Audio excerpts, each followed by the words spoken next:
I drove all the way home for this. I wasn't home at all, but I was concerned that it wouldn't actually be in a box. So it is, which is good, but now I'm home, so let's do a whole unboxing experience. Of course, I'll blur all that out.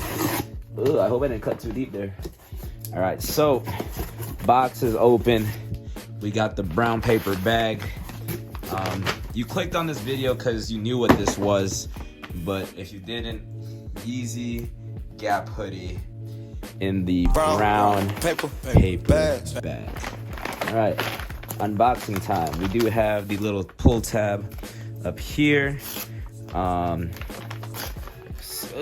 ripped that, whatever. You know what? It's a paper bag. I'm not going to be reselling this. This is for the personal collection.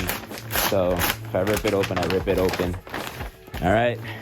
Presentation. 3, 2, 1. Oh yeah. Oh god, this is actually quite nice. This is the light brown color. Let me just make sure there's no paperwork or documentation inside. Nothing. Bag's empty. All right, let's unravel this here. Jeez. So this is the light brown color. It looks like caramel on screen. In person, it's a pretty dark brown. I'm actually a lot more happy with the color than I thought. If you guys have seen the tags, if you haven't seen the tags yet, just for authentication purposes, this is the sale tag, which looks like this. The logo is blue, Yeezy screen printed, of course, in the Gap font. Yeah, no, I'm very impressed. The quality is very good. Oh, let's do the inside tags as well, so you guys can see that. Inside tags, I'm just gonna kind of run you through them real quick. You can pause it.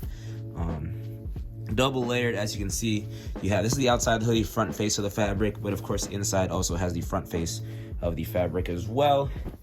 Let's go ahead and put this on body, actually. All right, so now we got the hoodie on body. So again, guys, this is the light brown colorway. Initially, I opted for this color because I thought it was like a mustard yellow. Ended up being light brown, but I'm actually happy with that because I don't own too many brown items and I've been wanting to do that. As far as it goes, it'll give me a little bit of experimentation as far as how I want to style it in my wardrobe. As far as details go, guys, this is a size large. Let's do a quick on-body type beat stuff here. Get some 360 action for you guys. So as far as the fit goes, the sleeves, of course, have that drop shoulder. They're a bit baggy in the sleeves. If you have longer arms, as you can see the sleeve extension there. It does have the ribbing at the bottom. The body is a bit more cropped and relaxed, so I always roll up the waistband on my hoodies and sweatshirts. So I just like accentuating that cropped look. But pretty much it is a boxy fit. Again, I still went true to size large. I wear a large across the board in most of my items, sometimes an extra large, but the large fits perfect. For reference, I'm about 5'6.5", 5'7" on a good day, weighing in at about 195 pounds. So built like a refrigerator, short and stocky, but this hoodie fits me great. As far as composition, 100% cotton, made in Indonesia.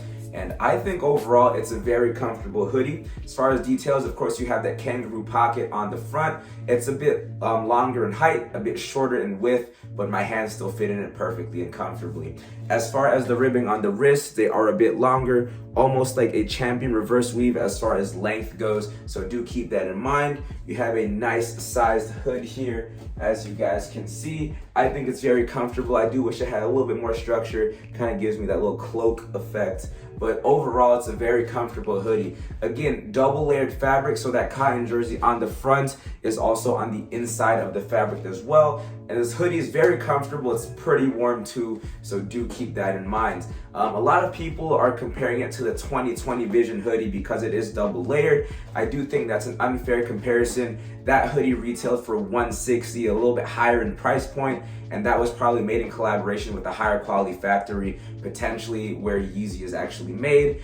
This is made in collaboration with Gap, so the materials won't be as nice, but for $90, the quality and the materials are excellent, and I don't recommend you listening to people who are downplaying this hoodie because they're comparing it to a 2020 Vision hoodie. In my full review, I'll compare this to my Yeezy Season 3 hoodie as well as my Hyder Ackerman hoodie because it's pretty similar as far as the fit goes. Beyond that, guys, I do want to wear this a few more times before I give you guys my full impressions, and I'll probably do some styling in that full review. But again, I just want to get this video out to you guys pretty quick, show you my thoughts on this hoodie.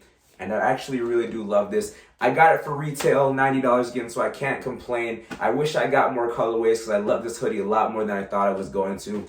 Resale is about $200 price point, which isn't too bad, but you can get some Yeezy Season 3 hoodies for even cheaper, so you guys be the judge of that. If you guys enjoyed, drop a like down below, subscribe if you haven't already, and until the next time I see you guys face to face, it's been your boy Matthew. Take it easy, stay safe, peace.